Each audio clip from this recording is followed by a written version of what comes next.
Welcome to Books in the Freezer, a podcast dedicated to the deliciously disturbing world of horror fiction. I'm your host, Stephanie, and today I am joined by author Nick Cutter to talk about his latest novel, The Queen, and books we are putting in the freezer.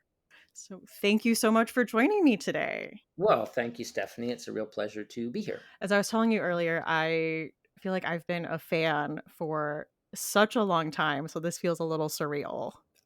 Well, that's I hope not to disappoint you, although I probably will. So be prepared for deep disappointment in the following hour, or how long we talk. Well, we're here because you have a book coming out, The Queen. Would you mind telling our listeners a little bit about it? Sure. How do I want to describe it? This is very early in the going, so if you're asking me about an older book, I'd have sort of a canned clip that I could say about it. But sort of in general, it is a mystery, I think, about two best friends who have been friends for since they've been kids, and really, honestly, I think the secrets that occur between people and the way that people, even the people who know each other the very best in the world, don't actually know each other as well as they think they do, which is sort of something even I've had in my own life. Everybody has secrets and everyone's entitled to their secrets. I would say the secret in this book is a doozy and cut outside the cloth of reality. But really, I think mainly with this and with other Cutter books, outside of all the sort of gooey pyrotechnics that I enjoy to write, I usually want to make sure that I'm focusing in on the characters, and that was an interesting exploration with this book. Yeah, definitely. I mean, the main dynamic with the two girls, and I think one thing that really struck me is that we're dealing with like a 24-hour time frame. Like there's timestamps at the beginning of each novel. What was the writing process like when you're dealing with such a limited amount of time and trying to, and people are going places, Yeah, they're kind of on like a scavenger hunt of yeah. sorts. You're exactly right. Well, I mean, every novel has its own um, landmines, you could almost say. Things that either from the inception of the idea that, like, if I'm going to go down this particular road, then I know immediately that we're going to have it's going to require some sort of monkey wrenching of the plot from here or there, and sort of that was I knew that was going to have both benefits and drawbacks. The benefit being that you try to have this propulsive energy that pushes you forward minute to minute and hour by hour. The drawback being, as I said, if I'm interested in characters, and I generally am, well, you need to find reveries, I think, or moments, or even extended periods where you sort of go back and you investigate the sort of the dynamics between these people who you wouldn't normally be able to, if you're catching them in medias res and you're sort of hurtling through this sort of narrative. You you, you I, I needed to find spots where I could go back and sort of slow the narrative down, or if not slow it down, at least pause, so that we could see who these characters were, and ideally you come to care about them, and that sort of helps the reading experience overall. But yeah, I mean, there was a lot with this book that was different than stuff I've done before, and using this sort of the ticking clock is not something I've done with before. I enjoyed 24 when it was on, and Yeah. but never thought that I would fashion a book sort of on that same template. But yeah, it was. I mean, books are a challenge. Every book has its challenges, and again, some of them going in, like choosing a teenage girl narrator. I knew I that was was going to be just a challenge. that was Well, my well, next next, question. sure, we can talk about that. But um, and all, but others are like landmines that sort of, even after writing however many books I've read or written, there's something that'll mid plot. You'd be like, oh God, I did not see this one coming at all. And it explodes all over your face. And you have to sort of like either give up hopelessly, or you just say, no, okay, I'm going to put a tourniquet on here and get out the duct tape and, suture things over, and then keep moving, and in the editing, we can sort of smooth this out. So I think for me and most writers who've been writing for a while, you assume that these things are laying in wait, and you're sort of still surprised when they happen, but you're better at navigating past them. Yeah. I mean, when in the process, I guess, was it at the inception of the idea that this was a story about teenagers? Well, I mean, I've written about teenagers before, either into my under my own or preteens, maybe. I suppose I was this is gonna say, yeah, Saturday Night yeah, Ghost Club it's is preteens, and the and troop is then The Troop is preteens, and mhm, I'm Cataract City. I wrote a book, Cataract City, which captures two of the characters or more of them in their sort of teenage years. But no, and I've certainly never written specifically from the perspective of a teenage girl narrator. So, and I did, Stephanie, sort of like, could I do this as a boy? I mean, yeah, you're almost hoping in some level because then you don't have to stretch yourself as much and you're on more familiar territory and you're also not, I don't think, taking quite the risk of offending people, readers, by just getting things completely wrong. So, what I tried to do, and I've done this in other books too, is you try and focus on kind of the universal as much as you can, like yeah, things that feel to me at least sort of genderless, like the idea of two friends who've known each other for a great long while, and they come to that crux point in their lives where usually just before university starts or college, where one of them is leaving and one of them is staying behind, or yeah, there's a cohort that is leaving and there's a cohort that is staying behind, and the mhm, feelings that come up during that, some of which are really surprising and upsetting, really. yeah, And the idea of even the person who leaves, um, that you might come to a place of estrangement with someone who you literally knew from your first memories. And it's happened to me. I think it's could have happened to you. It yeah. feels somewhat universal. And frankly, there's even a scene in the book where I almost, you wish you could change to a male narrator for a second. Like there's a scene where Margaret, the character that I'm writing under, and a boy Harry have sex for the first time, and I'm like, it feels vital to the plot, but it also, you sort of are very nervous going into that scene, obviously. But again, I tried to focus on, like, honestly, Stephanie, I tried to go back to my own first time, and that's a long time ago now. And I haven't talked to the person who I went through the first time with in many a moon. Probably, I don't think we You really didn't shoot spoke her much a after it Facebook DM. happened. What's that? No, no DMs. No, we've not reconnected. Um, but I think if we did sit down now as adults and potentially, mother and father and, husband and wives and people who have had lives and said, like, I mean, honestly, how was it? And I don't know, but mine was like, it was not what I expected. Do you know what I mean? It was, Mhm. I think a lot of us have been raised, and up until that point, like, I was a kid of the 80s. So it was like, oh, well, sex is, Kenny G is playing a saxophone in the background, and there's some mosquito netting over the bed, and it's blowing in a night breeze, and two bodies are kind of very elegantly entwined with each other. And that was by far not what was happening. I was very self conscious. I felt like I was doing the wrong things.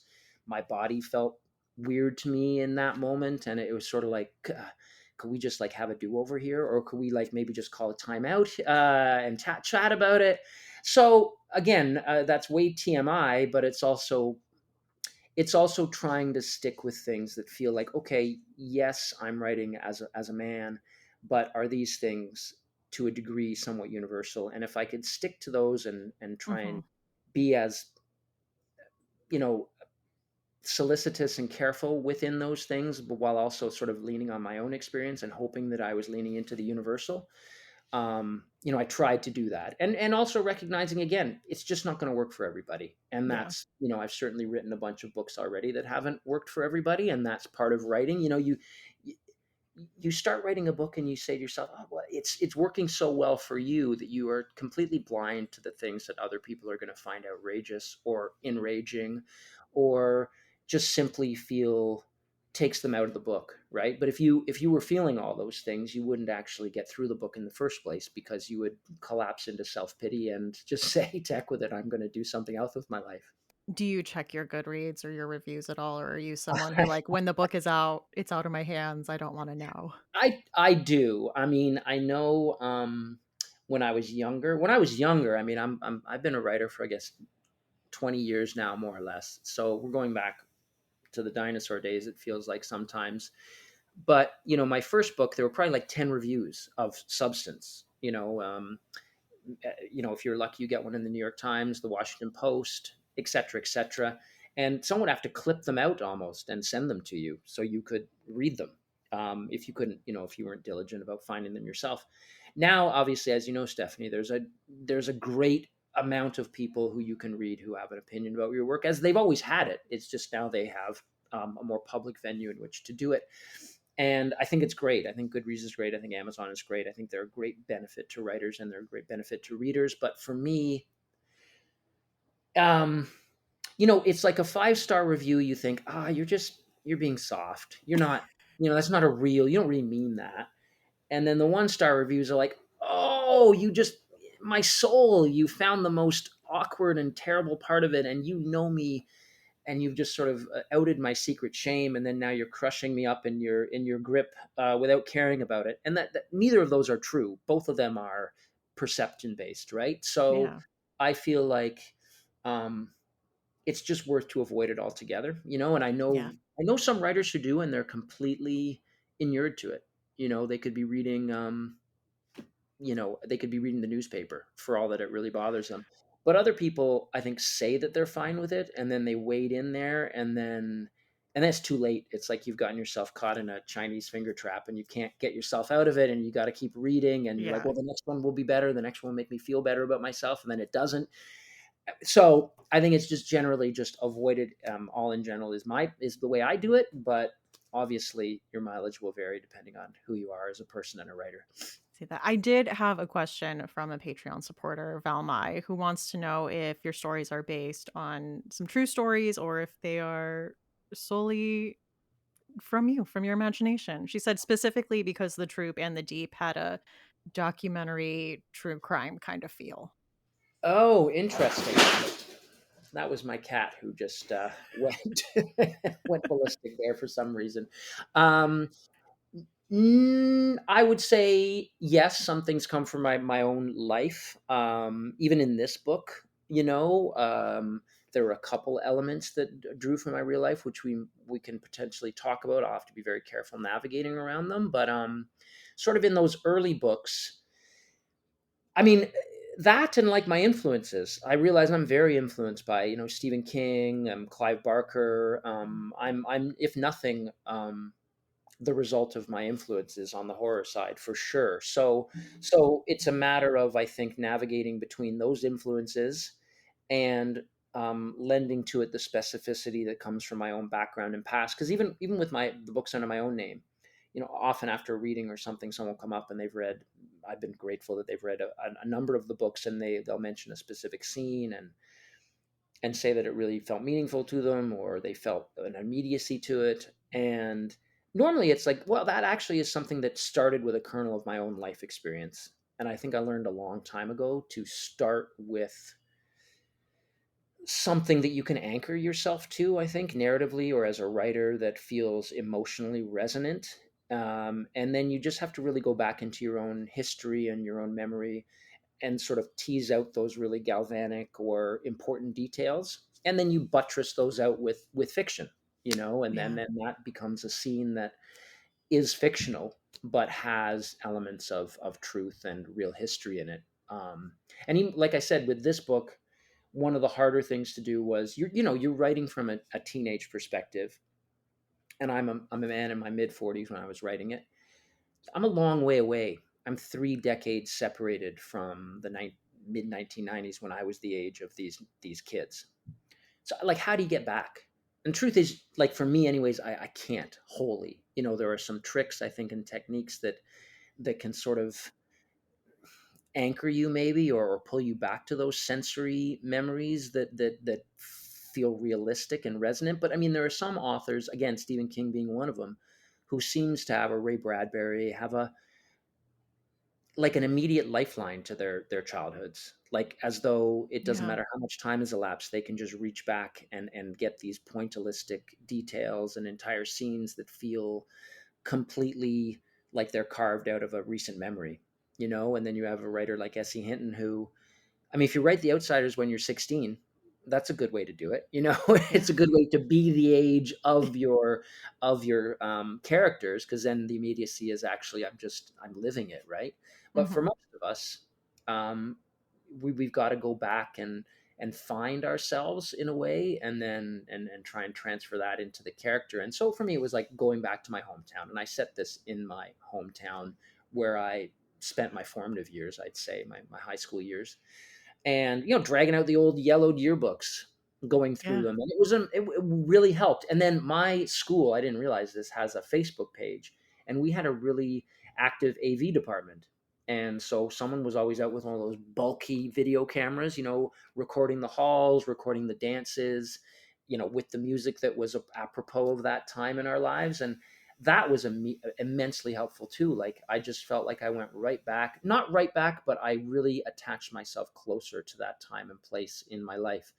And I think those were really helpful to me to Yeah. sort of like try to write as well as I could and as honestly as I could from a teenage perspective. Again, knowing that, first of all, I'm writing about teenagers in 2018, so things have changed, But Yeah. sorry, I completely derailed my own train of thought, which was that when I was a teenager in my hometown of St. Catharines, there was a serial killer named Paul Bernardo, and he killed two girls.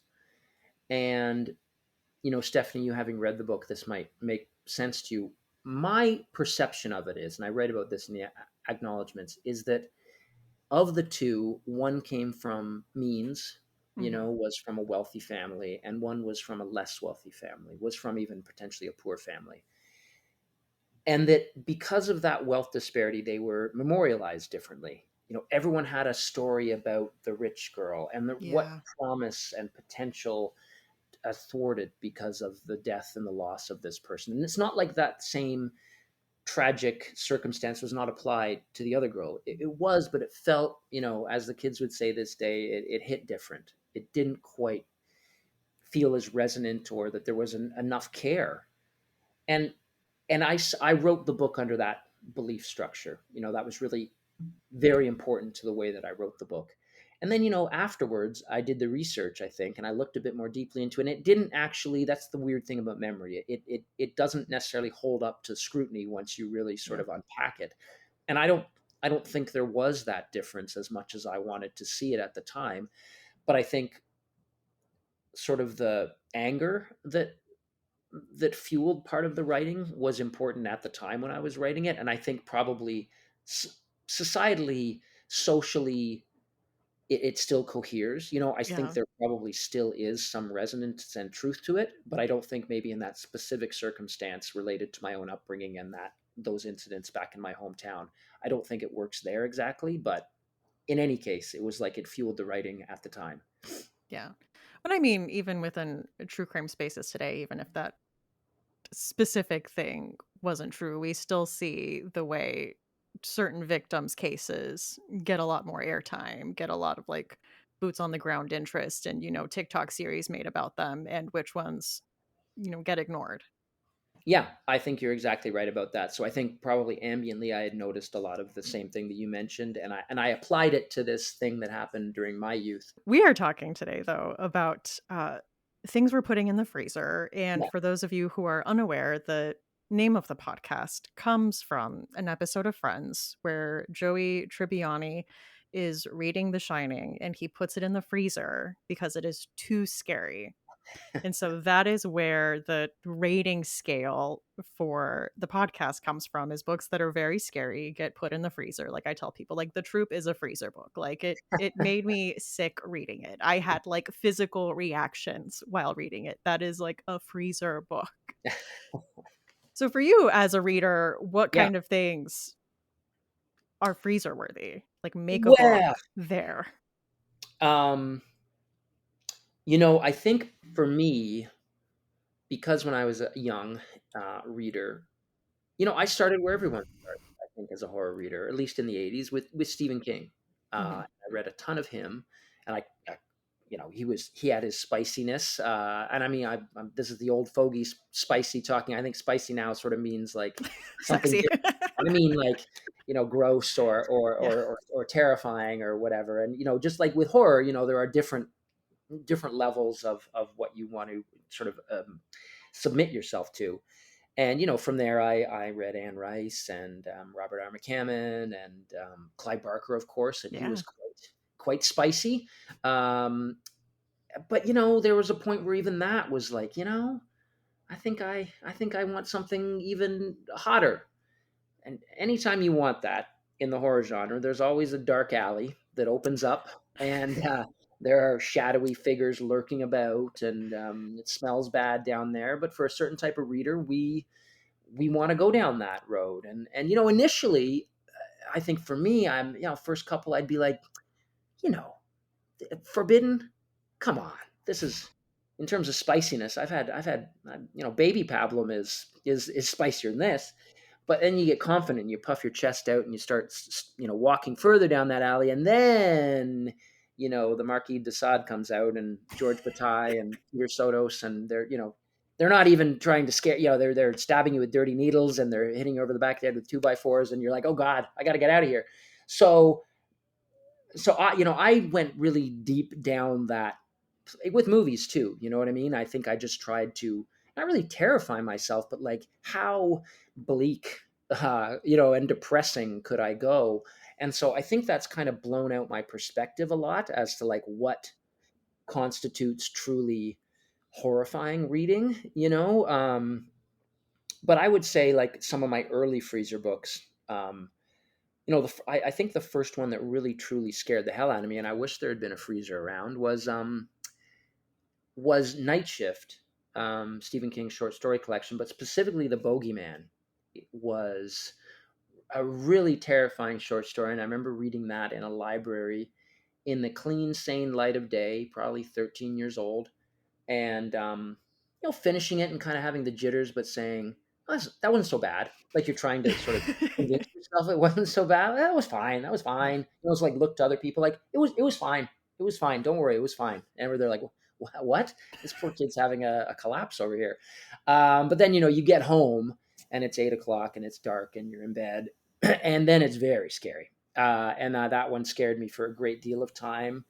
Children of the Corn. I'm not sure if that came from that collection or Skeleton Crew, but I think it was a Night Shift was another one. And in the movie, of course, came out around the time when I was at that impressionable age, and I saw it when I shouldn't have. And so that did it.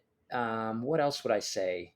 Like just in terms of like, I mean, anything by Jack Ketchum, but specifically, Off Season or The Girl Next Door, I think are definitely like, and just in terms of like bleak, like, and then if you really want to get like someone like Peter Sotos, I mean, I'm not I familiar don't know with if his work, but you don't even know who he is, or you're not. no. Yeah, okay, yeah. Well, don't go there. I mean, Okay. I would Don't unless you go want there. to completely just be pulverized with like, why did I do that? And I don't keep up really with the like when I was younger, like someone like Ed Lee. Mhm. My first book to preserve under the pen name Patrick Lestuca was with a press called Necro, which at the time was known as the home of hardcore horror. And I wanted to be in that. I wanted to be in that press so badly.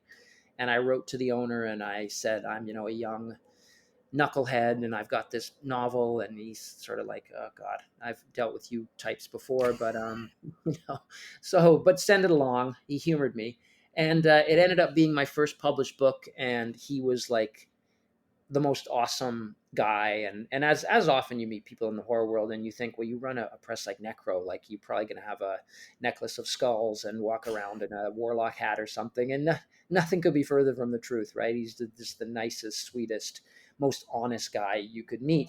But some of the stuff he published was really rough and tumble. And so, yeah, I thought like I'd want to be the next Ed Lee. Um, and then for whatever reason, I didn't. I mean, I know the Nick Cutter stuff is rough, and certainly by a lot of estimations, it shocks me sometimes that it's getting published. But that said, I think I know because of my long history with horror that I always would think of using Nick Cutter or some of my contemporaries who write that rougher horrors like a litmus test.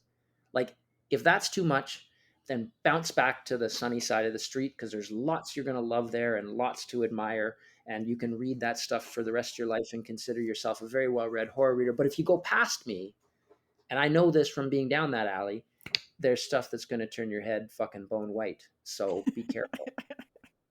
I agree. And for me, I feel like as a reader, it's when yes, there are those instances with what's happening on the page is so shocking, but like you were talking about with like the bogeyman, like when it leaks into when you're done reading and Yeah, you are at home at night in the dark yeah. and what you think of is something that happened in that book. That is like freezer level. And I'll talk about a few instances of that later when we get to our like official picks. But yeah, there are a few that have like haunted me or that I've literally needed to put down and like take a breather lap. Just Yeah, well, that's great. I always feel like if you read a book like that, that manages to just, because there's so many different levels, right? There's stuff that's just the pure, like, I can't believe that went there. yeah. There's others that make you just feel so deeply unsettled, like a even like a composition in a movie, where Mhm. just like the frame is wrong, and something weird is happening that your eyeballs take it in, but your brain rebels at it. And I think that's same with reading. There's been scenes that I've read that feel like a really weird Dutch angle in a movie, and you just sort of, you Okay. feel just completely creeped out by it. And as you said, yeah, you got to put it down, go take a few breaths, walk around the block. But I mean, as a writer, I think, it's the highest compliment if you Yeah. can manage to make somebody feel that way. But again, because horror is so subjective, and because what scares me doesn't necessarily scare Yeah. you, it's amazing some of the stuff that will petrify somebody, and then the other person can be sitting reading the same thing or watching the Yeah. same thing, be completely unaffected by it. Agreed. My husband is not a horror fan, and before I start the story, I would like to say I had not seen this movie before, but I thought it would be a great idea for us to watch Hereditary. Oh, well, listen, okay, let's see. Okay, yeah. As someone he did not watch horror, and he spent that entire movie stressed out and kept asking me, "Why do you like doing this? Why do you enjoy feeling this way?" That's it, right? Like, my wife is the same way. She'll do the thing that a lot of people do, is around now, spooky season. She'll read one book or watch one movie or part of one movie. And that'll be enough. It'll Mhm. sort of like, it's like a craving you get for food, Yeah. and then you eat it once, you're like, okay, that's fine. I'm good for a year.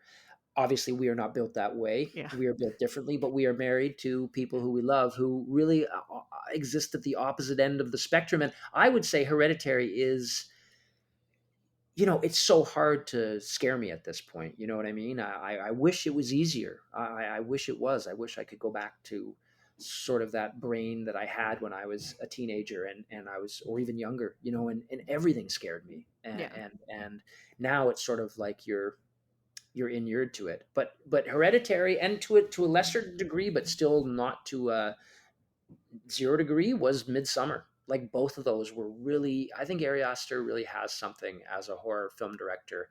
And I remember being in a hotel after watching it, and I was away from my family, and I don't know. I was like, I wish my family was here. you know, I don't know what I can say. I just felt real, and I had to pee, and I'm like, I don't want to get out from under the covers. I really don't. I'm talking like I'm a 42-year-old man. So partially I guess that's my brain, and that's why I've become a horror writer myself. But partially it's just that film was very effective. So yeah, Yeah. I'm sorry for your husband, but I actually I sympathize with him, because I felt pretty bleak too. Yeah. I mean, I was scared too. It's not like I Yeah, was no, like the brave stoic one. I was also like, "Oh my god. Oh my god, it's in the it's corners." too much. It's too much. Yeah. But he's looking at me like, why is this enjoyable for you?" I know. It's hard to explain. I know. I think my wife does too. Like, and that this is my career, and Yeah. yours too, right? It's like, so it's sort of like, boy, not only are you like an aficionado, and like doing this to yourself, you've decided to build your life around it in a more fundamental kind of a way. And I don't know. It's like, it's horses for courses, really. Yeah. So, I mean, again, it's not worth explaining. And I don't know if you tried to. Okay, listen, let me tell you why I Yeah. like this, because I'm not sure that it's needed, really. Just like it is what it is. Mhm. And there's so much to like ambiance of when you watch a movie. Like when I was in college, my roommate and I watched the all the paranormal activity movies. And there's something about watching them on a laptop with Yeah, like headphones on with the volume full blast yeah, yeah, in your yeah. I headphones. completely agree. Those ones scared me too. Those ones did a Yes. good job, especially the first one. Blair Witch, obviously, sort of paranormal, was I think using that rule book really well, and maybe even weirdly, I wouldn't say better than Blair Witch, but it kind of refined some techniques that Blair Witch had kind of incepted, I think. And but Blair Witch, in terms of like, I think that's an hour and 5 minutes or an hour and 10 minutes. It's an enormously short little movie, but again, enormously effective. And someone said they'd rather see it on the big screen. I'm like, I kind of like it better on a small screen because it's the whole conceit is that it's recovered VHS tapes. Yeah. So you'd be watching it, initially on a TV or something. So yeah, no, but I agree. Paranormal Activity did a number on me too back in the day. But I mean, I don't know what you'd say your top five. My top five, like, that scare me. Uh, the Exorcist scared me. Jaws did a really good job of scaring me. Like, I still have a lifelong fear of sharks. Sometimes in swimming pools when it's nighttime, I'm like, I know there's not a shark in here. Even a little one's not here. I'm in Ontario. It's miles away from any ocean, and yet I'm just What I'm if? consumed. I'll Yeah. get eaten by a shark. Yeah. The Ring. The Ring that Hmm. was my first experience with sort of J horror, and there are quite a few of that vintage that really scared me when those came out. And then I think Hereditary was the next one. So Yeah. as an Wow. adult, it was The Ring.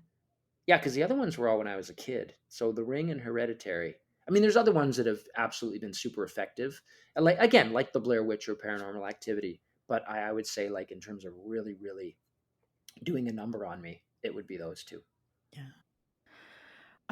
Yeah, Hereditary is definitely on mine. I watched Sinister around the time when that came out, and the snuff films part of that really Yeah, got to me. that's very effective as well. My wife too, we went and watched years ago before we got married, when I could still drag her out to things that she didn't really want to do. I don't know why I did it in the first place. It was around Halloween. It was probably just, Mhm. okay, let's do our Halloween thing.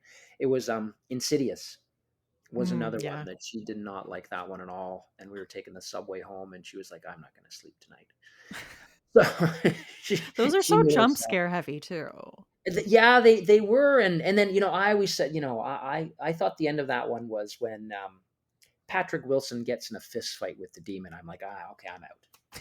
If you can fist fight a demon, it's ridiculous. You can't lay hands on a demon, and the demon, it's like if you can actually face up to a demon. I'm like that. So I was like, oh, good, because it was kind of working up until that point. And I'm like, oh, thank God they fumbled for me. But my wife thought fist fighting with a demon was petrifying, so it worked for her. That's like I went to go see It Chapter 2 with my younger sister who's not a big horror girl, and I was like, "I'm sorry, they just bully the clown? They just bully him to death?" Like, that's I think that's what they do in the book too, don't they? They kind of just emasculate him, or make him feel bad, or basically it's like, I'm not scared of you, and yeah. that's the idea is that's what he feeds on, or it feeds on. And Yeah. if you can sort of face your fears, you know that is probably it. The book itself, I reread it a couple years ago, but the first time I read it, um, that's what reading's all about to me. I think about that book, and I think about Stephen King, and I think about, like, I did a talk last night, and someone asked me how it felt to have the troop when Stephen King blurbed it. And I was like, it's like when you're shooting jump shots at the park, and Michael Jordan happens to walk by, and he goes, "Yeah, that's not a bad jump shot." You know what I mean? You're just Yeah. like, "Wow, thank you." And I went on to say, like, when I was young, a teenager reading him, someone would inevitably see me with my nose stuck in a book, and say, "Well, you like horror? Yeah. Well, hey, maybe you can, the next Stephen King." And it's like, as a kid, my son thinks he's going to be the next Steph Curry, and I hope he is. He's still got that possibility, Yeah. and one of the sort of like strength of youth is you can just believe anything, and anything can be possible.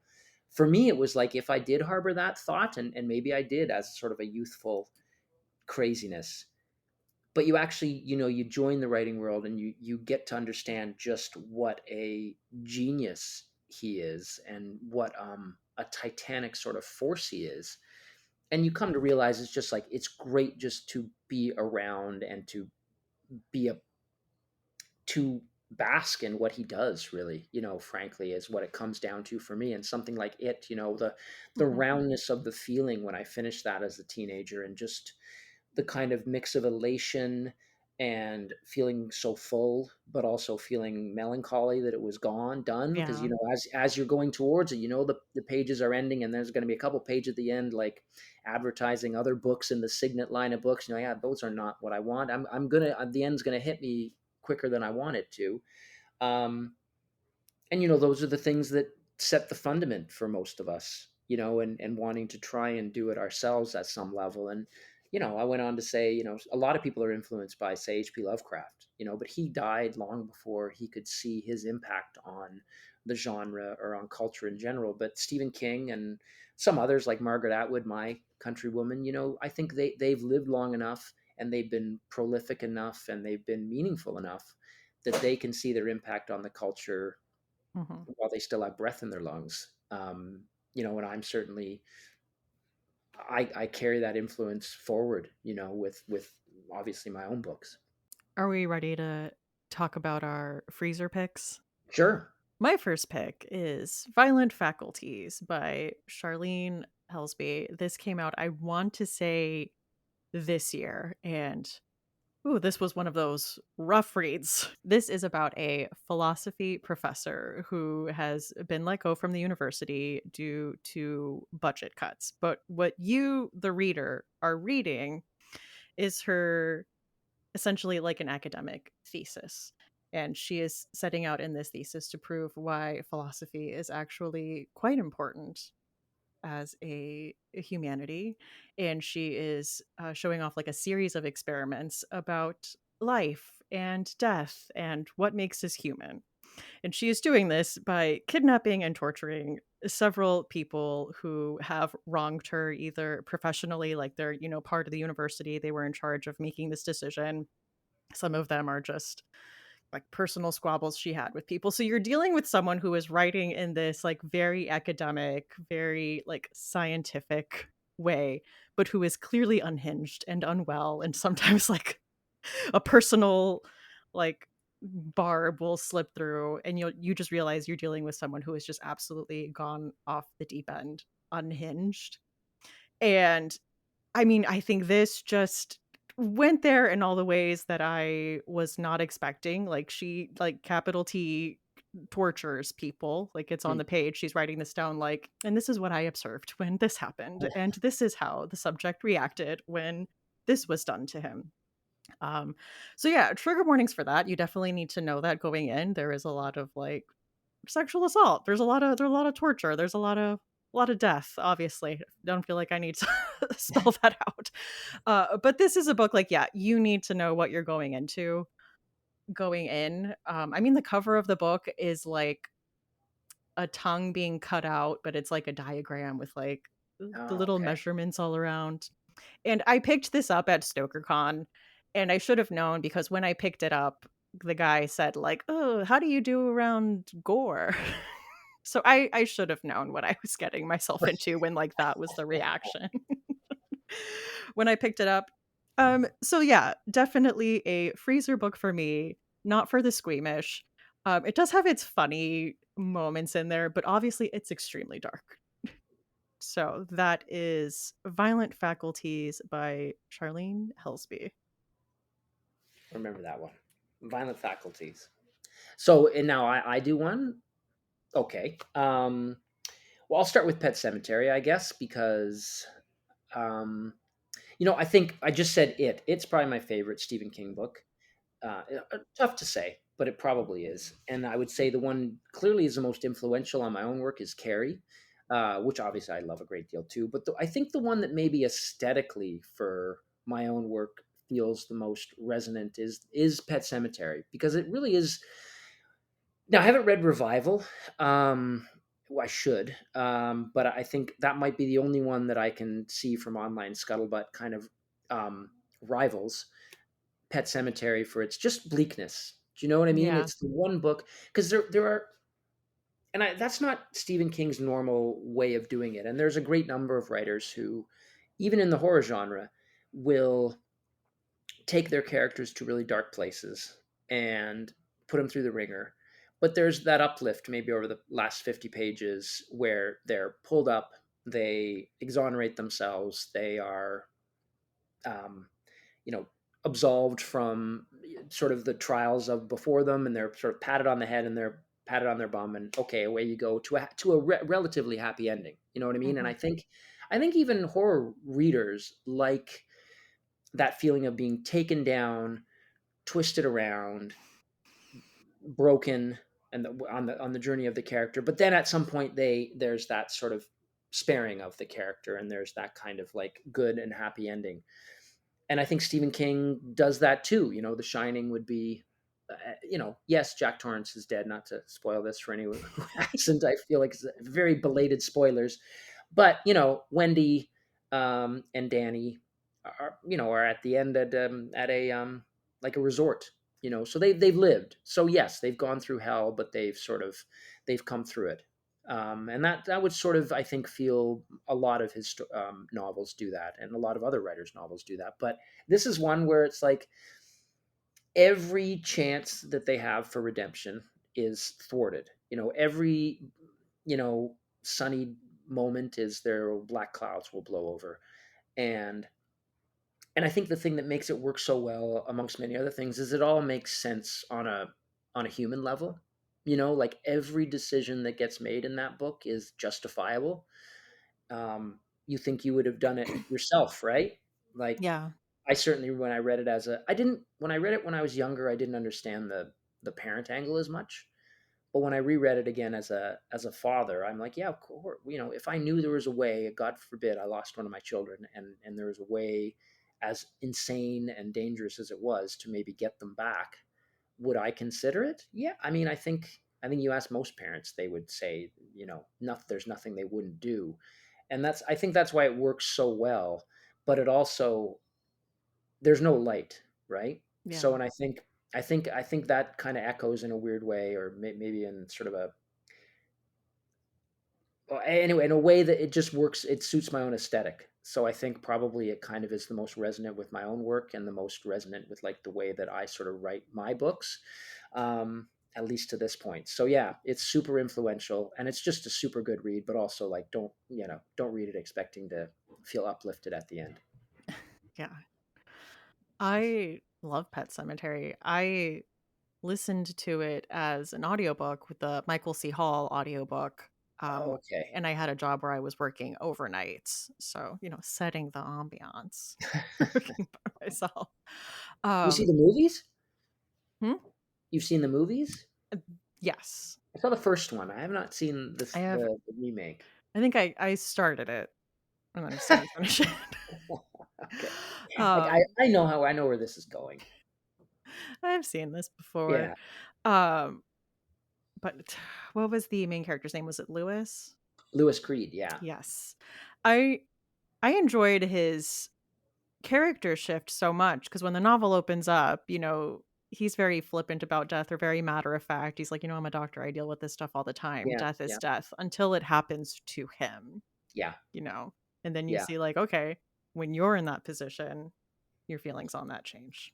Yeah, he Suddenly, does this such a good seems like a job. perfectly logical choice. Yeah, exactly. Yeah, and he King gets his dissolution so right and hits all the points on the way that it, again, you're right, when it arrives, that decision, he's at that place too where it's like, no, of course we know what he's going to do, even though there seems to be an internal conversation, or it's even the pant cow or whatever, the specter that's kind of warning him against it, is still kind of warning him against it, and it's almost like his id kind of trying to break through, and but by that point he's lost entirely. So anyways, yeah, bleak as hell, probably his bleakest book, other than, again, people might say Revival, but I have not read that to say. I don't know if you've read it or not. I have. I will say I didn't enjoy it the first time I read it, but I was religious then, and I am no longer Oh, religious. And okay. so I am wondering if I would have a different take on it post Is it religion. very anti-religion kind of, or? I don't think so. It's with the bleakness of the ending, Oh, okay, I see. where I felt like, you're kidding me, right? Type of an ending. No, they say that with King too. You can't nail the endings. I don't know. Endings are tough. Yeah. I think he nails a great many of them. I'm trying to think of ones where I think he just sometimes has so many balls up in the air. It's very difficult to sort of catch them all nimbly. But if he didn't have the ambition and the ability to throw them all up in the air, it wouldn't be as good of a book anyways. So, and I guess some of them are so great that you're just like, please land this, please land this. And if he doesn't quite land it in the way that people hope or would like, it's like, yeah. Anyways, I've heard that, so I think Pet Cemetery lands perfectly. Yeah. You know, I think it's it's one of my favorite endings of his. isn't it? Yeah, I mean, it's a total gut punch, but it's also a totally well set up gut punch too. My next pick is Incidents Around the House by Josh Mellerman. This is also a new release that came out this year, and this is told from the perspective of 8-year-old Bella, which I will say is a device that sometimes doesn't work for me when we have like a pretty young narrator. But I think it was put to effective use in this situation where, it's limited to an 8-year-old's understanding of the world, but also like, what if those supernatural things are true though? So in this case, she lives with her parents and she loves her parents. They are her whole world, but there is a figure that she sees that she calls Dark Mommy, and this figure comes to her every night and keeps asking her, "Will you let me into your heart?" And she keeps trying to ignore this figure, but it just keeps gaining power and it is getting relentless. And it just wants to know, "Will you let me into your heart?" And what I did like about this is that this is a situation where the child tells the parents, and I don't feel like we have to deal with a lot of the parents don't believe her. Like they kind of see evidence on it of it and are like on board right away. And I was like, okay, like we're moving past this. Like we are working towards the like, oh no, this is real. Oh no, like things are happening. We need to do something. And the scares in this felt very reminiscent of like It Follows. Like I just Mm. feel like he captured that iconic scene where there's like the dark figure coming down the hallway and like almost through the door. This is when, after reading this, now whenever I wake up at night and have to go to the bathroom, this is a book that comes to mind and I get a little like, "Ugh." Have you read this one? I have not. I've heard, I mean, I've read others of Josh work, but I've heard nothing but good things about this. So I'm sure will eventually. I'll sit down and read it. Because yeah, what you're saying seems to be other people I've spoken about have said the same thing. It's kind of it holds legitimate jump, like almost movie type scares Yeah. that are rare. But Josh has that facility. I think he's got a really good grip on how to build that tension scene by scene and really sort of make it visualized at some level. So I'm really glad. I'm really, because I think Josh is a great writer. So I'm glad to see this book is getting the attention that it deserves. So that is Incidents Around the House by Josh Mallerman. Okay, Lord of the Flies. I mean, Lord of the Flies. I've probably read it more than any other book ever, and it's again as a single book. I'd say Stephen King is overall the biggest influence, but probably as a single greatest influence. For me and a lot of people, weirdly, Lord of the Flies is it because it says so much about human nature, really, and it says it in such a compact and I think meaningful. And the history of William Golding is that he was a headmaster for the longest time. So he worked at an all boys school, and there was this book, The Coral Island, that predated him by quite a bit. It was written in the late 1800s, but it would have been around when he was teaching. And it was three boys who get lost on an island and they have these rousing adventures and they're self-sufficient and isn't it fun, and they're, they're visited. It's very much not a book that is taught anymore. They're visited by cannibals, and they escape the nasty cannibals and their savage ways, and there's some other stuff that is very colonial and doesn't doesn't belong in any sort of present day context. But I think he was really pissed off, frankly, by that book and by the sort of like, oh, gung ho, we're good English schoolboys, and we'll make the best of our lot, and won't this be fun? And sooner or later, someone will come, some Johnny Old English will come get us, and everything will be fine. But until then, let's have a lark. And he, looked around at the boys he was working with and teaching and said, that's not how it would go at all. Yeah. And so he wrote very much against that kind of romantic notion of childhood, really, and of boyhood, and of, in a way that obviously has been massively influential and resonant. I was watching Yellow Jackets last year, which I loved. Yeah. And I'm just, once again, you just realize, man, the pervasive sort of presence of that book and how much it has sort of in drips and draps and pieces here, there, everywhere, has managed to sort of infiltrate creative people's sort of expression since is amazing, including obviously in my own book, The Troop, Yeah. specifically very much based on sort of the tenets of Lord of the Flies. And so yeah, and you would chuck it in the freezer because Yeah.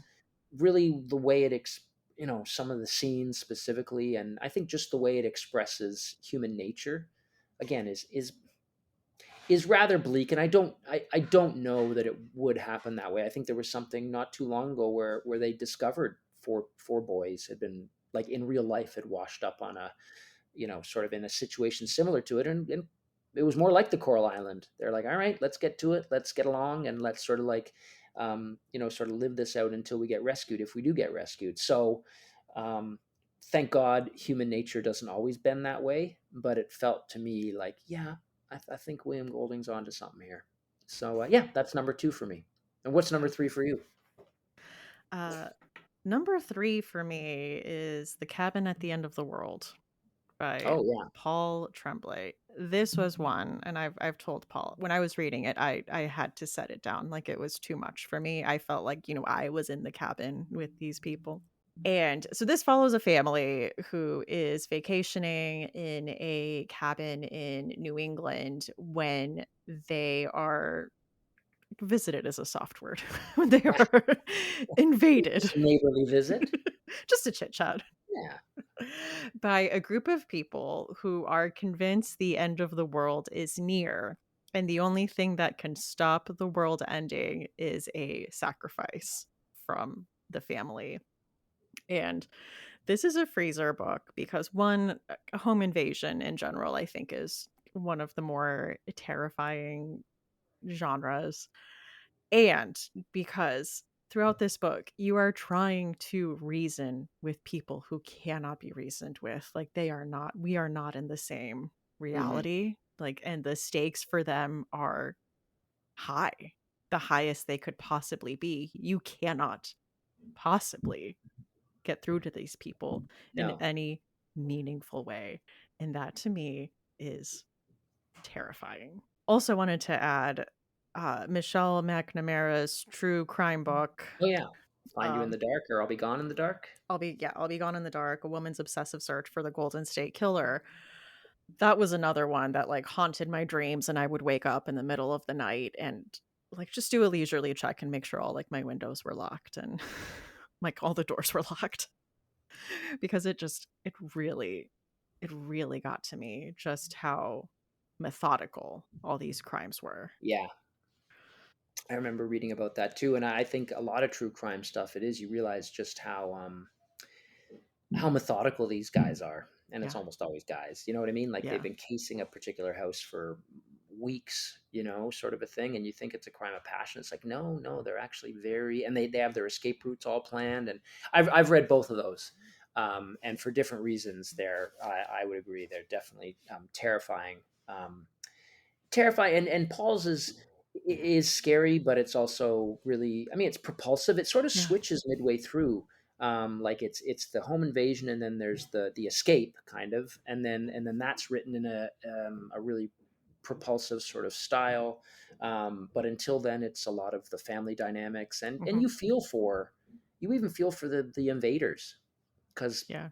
they clearly believe what they're doing is the right thing that has to be done. It's like the trolley.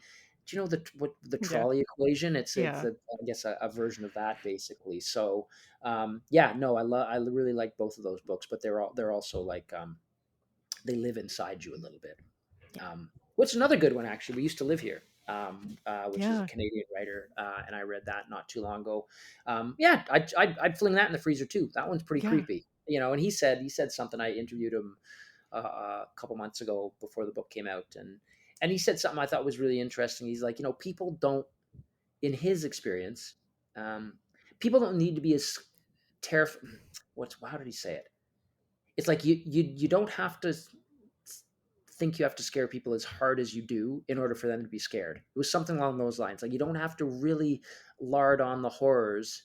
In his experience, it's like it's a small little dosage of it, or again, it's that Dutch angle aspect where everything just feels a bit weird. And we sort of Yeah. spoke a little bit about how that works. And I thought, yeah, that's good advice to horror writers, is that sometimes less is more, and sometimes, not really my aesthetic, but still sometimes less is more, and that can work, so yeah, thank you to Marcus for that.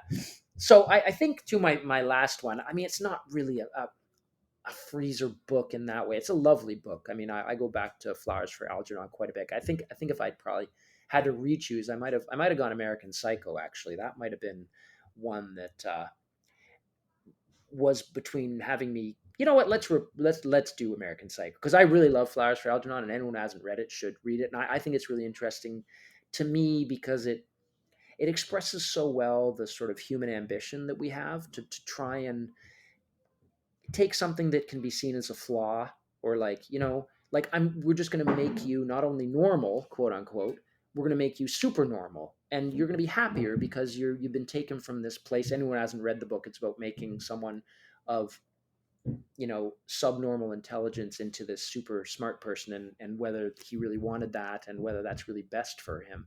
And sort of, it's a really graceful and beautiful story about accepting our limitations, which I think we all have to do at some level. Um, it's not necessarily a book you fling in the freezer, though. So I think I misunderstood the assignment when it came to that book. And so American Psycho, I read that when I was I probably read it when I was a freshman in university.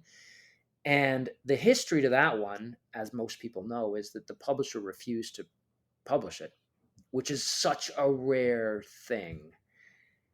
Uh, I had it happen to me once. Not, Really? yeah, with a book under my own name, just because the editor didn't like it. I mean, Okay. it wasn't like, sadly, it wasn't because, like, I mean, it was out there, but I remember afterwards, like, I was pretty young too. It was my second book, and my agent called me, and she was like, "This never happens." I'm like, thanks. It was like she was even grappling with it as well. And I'm like, I know you probably didn't mean to say it that way. She said, well, but you get to keep the advance. I'm like, that doesn't help anything. I mean, but in terms of my own self pity that I want to wallow in right now, the money is not helping anything. But anyways, his was simply, he tendered it, and they were like, this is absolutely not something that we want to support in any sort of way, shape, or form. And I think for a while it sort of dangled in the breeze until Vintage found it and they put it out as a paperback original. So I don't know if they put a lot of weight behind it, but obviously it's become an iconic kind of classic of, I would say it's horror. It certainly Yeah. fringes on that. If it isn't, it's social commentary too in a really interesting way. But it's probably, honestly, too, one of the most scabrously funny books I've ever read, especially when you read it, say, the second or third time, and you're past sort of the operatic set pieces that he does of the killings, and you start reading it for the party scenes, or even the musical breakdowns that he does. You realize, good God, this guy Ellis. I mean, I think Bret Easton Ellis has about one gear, but he really knows that gear very, very, very well. And that was kind of he got it cooking better than I think he's ever gotten it cooking before or since. But American Psycho is probably truthfully, one of the most disturbing and gory books I've ever read. And I told you I've gone deep down that alley, and still American Psycho is probably very high up there. And yet it also manages to be absolutely polarizingly funny sometimes. So yeah, I mean, it's one of my favorite books, actually. It's a good Fling it pick. in the freezer. Yeah, fling it in the freezer. That was another one where when I bought it from the used bookstore I did, the person checking me out was like, "Oh, Are you sure? how well do you handle certain things?" I mean, by now, right? Like, you know, certain books carry with them a backstory, right? So it's nice that someone at the bookstore is doing that. But when I get that, and I do get that sometimes, like you almost just like make complete eye contact and go, "I know exactly what I'm doing." Do the It's not the Ron Swanson, like, "I know more than you." Yeah, no, I know what I'm Yeah, taking into my hands here, but thank you for the warning. But yeah, yeah. That's a good one. I also wanted to mention The Ruins by Scott Smith. yeah, I love the ruins. That Very was another influential. one where Bleak. it's bleak, the body horror, and I mean, these people are also just being fucked with, like, how Well, smart this yeah, thing even is. by the people who, sort of, that's another thing about Hereditary, but Yes. like, it's like when you realize that the entire thing is set up by, her An outside mom. force, yeah. Well, but yeah, but Yeah, but, like, her own mom, mom has yeah. kinda, like, done this to, like, take advantage of her daughter, her granddaughter, her grandson. You're just like, "What an awful, mean-spirited, like, just sort of like the nastiest thing you could possibly think of." And then, The Ruins is sort of similar in that just like they're just lambs to the slaughter.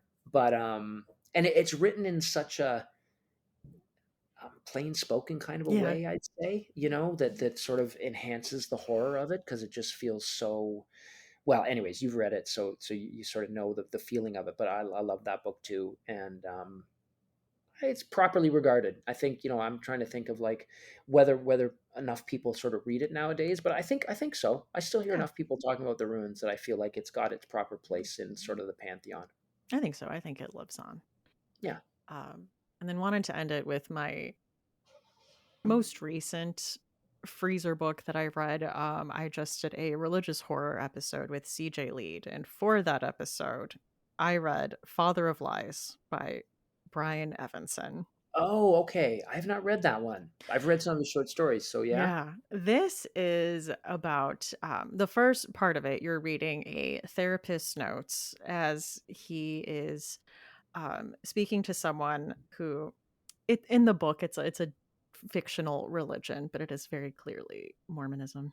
Um, and so he's speaking to an elder from the church who essentially tells him he's struggling with these thoughts of, like, sexual sin and violence towards children.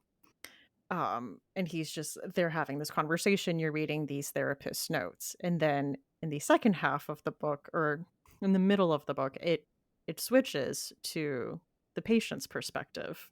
You know that this is all just kind of an act. These are not fantasies, these are confessions. And Wow, just man. the cultness and, like, the calculating way you are just in this person's head and in their thoughts. And not even that. That's not even the horrifying part. It's the enabling of the church structure when they become aware of it, and just all of the things that are in place to protect this individual I could see is that. Yeah, I could see horrifying. that. I've heard good things. I've heard good in the same way that you're saying, like really I mean he's a writer who pulls no punches. No, yeah. Yeah, I mean, he is. It's Evenson. Is it Evenson? Is it? Evenson. Have I Evanson. Maybe s it's Evanson. I don't really know. I've heard it. No, I've you heard okay. both ways. We know I who we're could be talking about. wrong. We know the I'm writer we're like, talking about. yeah, He's not here to dispute us, so we can call him whatever we want because we're saying nice things about his work. that's true. So yeah, but in any case, yeah. I mean, in the stories that I've read of his, um, like I feel like Thomas Ligotti and him in a certain way share a resonance in that they're like writers, and they're like your writers, your favorite writer Yeah. often, and they have an enormous influence on the genre, mainly from short stories. I know they've both Mm, written some longer works, but I mean not many. I think comparatively they're mostly known as short story writers. yeah. This was late 90s for him. So, Yeah, right, because he's yeah. been he's been doing his thing for a long time, and still going strong. In the episode, CJ and I both agreed it's a freezer book. So, All right, Father we'll of have to. Lies. Okay. Well, one of the traditions I have on the show is to ask our guests for a chilling obsession. So, what is something you have been enjoying in horror lately? Something, you know, okay, so again, I've dialed back, I think, from my youthful days of going down that alleyway that I spoke about. I don't do that as The often dark, dark alley. as I used to. I think the pleasures are still there, but I think I've aged out of it, frankly. I mean, there's some of those books that just hit so well when I was in my 20s, and it's not that I don't think they're still as well written as they always were. They just don't hit me with the same kind of resonance. But every so often, a Serbian film will come along and I've got to watch it and say, why'd I do that? Or Martyrs. And I go, okay, well, all right, I can say I did it. But so I watched all the Terrifier films, Yeah. which I hadn't done before. And I kind of glutted out on them. And, they're exactly what you think they are. Maybe I shouldn't have watched them all in a row. It's like eating too much candy floss or cotton candy and a candy apple at the fair and then some fried dough. And you're like, it's all good on its own, but eating all of it at once and just, sitting in a dark alley eating it is even, even worse. But I mean, I see what the fuss is about. I mean, it's sort of like all killer, no filler. He knows exactly what he's trying to do. He's playing with some really, well-known tropes, obviously, of the slasher, but he's doing it in a way that I think is super fun and super invested. It seems to Mhm. come from a genuine spot of love for the genre, and I always feel that's important. I think you can sort of tell when you're watching a movie or reading a book where it's like, whether or not I like this, and I really did like the Terrifier franchise. It's coming from someone who has a deep investment and love for these things that he or she is now sort of, playing in the Mhm. same sandbox, right? So Yeah. I thought The Substance was great that way too. I think she's an excellent director, and I think I've watched both of her films so far, and I can't wait to see what she does next. Because there's another one, just like gangbusters, balls to the wall, not pulling any punches. So I sort of love when you see a Yeah. big movie, and I guess Terrifier was not meant to be that. It's just simply become this kind of juggernaut that no one expected. But I can see why it has. So yeah, there, The Substance and the Terrifier trilogy. I still have to go see The Substance, and I did not continue on with the Terrifier movies. You just did number one. I just did number 1, and I've heard number 2 is a bit different, but I'm not sure in what way. Yeah, It I still don't has know the different in what way. Yeah. Art doesn't doesn't visit an orphanage and give out balloon animals. It's this. I'd say it's more of the same. Okay. Well, sorry, I guess you might say they're playing with he try what do you say? Tries to give like a backstory, I suppose, or Mhm. tries to build a world, I think, around art and Mhm. that sort of a thing, I guess. I'm not sure that's what people are going for exactly. I think most people they might even, frankly, fast forward past some of that to the gooey bits. Not that I did. I watched it, but anyway. But I can totally see like why you would stop or why a lot of people would stop. Yeah. Because if it didn't meet your needs with number one, number two, and number three they're not gonna satisfy you. I wouldn't think. Okay. I guess that's what I need to know. I watched the first one, I was like, "I don't know. I get why people like it. It's not really for me." Not your deal. No, Not my I deal. get it too. I get it. Right. Well, the second tradition we have on the podcast is to ask our guests for a final girl song. So you're in a horror Yes. movie, last one standing. What's your song? What's the final song? Yeah, that's a tough one. I know you gave me that right off the bat that you were going to ask, and it's been percolating in the back of my head, and yet nothing has really. Um, okay. Here's a very old school cut. There was this movie called The Trojan War. You ever hear about this one? No. Definitely, I'm not. So a long time, like when I was younger, and it was what's her name? The one from I Know What You Did Last Summer. That the actress. Jennifer Love Hewitt? Jennifer Love Hewitt, and she was very popular at this point. And it was a silly movie about a guy who um, wanted to have a date with this girl, or wanted to, I guess, hook up with this girl, but he couldn't find a condom, so it was called the Trojan War. So you can sort of see the,